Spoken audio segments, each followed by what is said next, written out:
Ang lungsod ng Dasmariñas, Cavite ay mayaman sa kultura, tradisyon at kasaysayan. Bilang isa sa mga lugar na kilala sa mga magagarbong pagdiriwang at piyesta.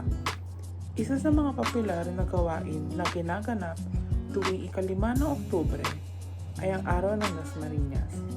Ang pagdiriwang na ito ay isang makabuluhang tradisyon ng pamahalaang lungsod ng Dasmariñas na mag-sponsor ng alok na bulaklak na nagtatakda ng paggunita nito. Ito ay isang mahalagang aktibidad na nagpapakita ng parangal at respeto sa mga lokal na bayani na mahusay na naglingkod sa bayan ng Dasmariñas.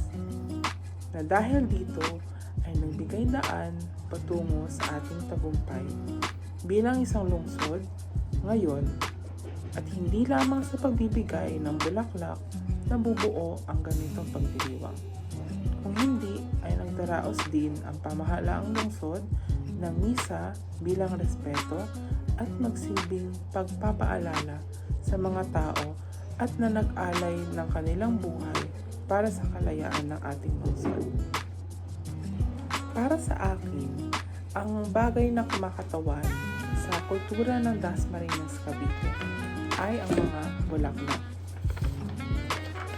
Malaki ang impluwensya at nilalaman ng kahulugan ng bulaklak sa kahit na anong uri ng paggunita o kaganapan. Hindi lamang na dahil ito ay ang magsisilbing pantakda sa paggunita ng Araw ng Dasmariñas, kung hindi ay nirerepresenta rin ito ang pagiging masayahin at pagiging magiliw ng mga taong bumubuo sa lungsod na ito.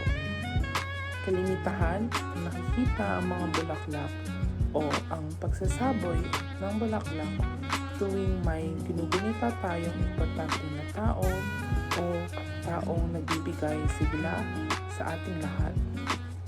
Ang bulaklak ay sumisimbolo sa pagsisimpatya at kapayapaan na nagbibigay pag-asa sa lahat na may mga mahuhusay na araw pa na darating. Sa pamamagitan nito ay mas bibigyan diin ang mga sakripisyo at mga dinanas ng mga tao na nagdaan.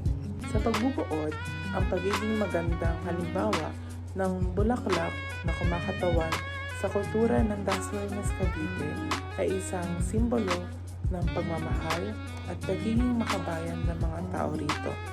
At ang kanilang kasiyahan ay nagbibigay ng lakas ng loob sa lahat ng mga Caviteño at patunay ng pagiging matatag ng mga Pilipino.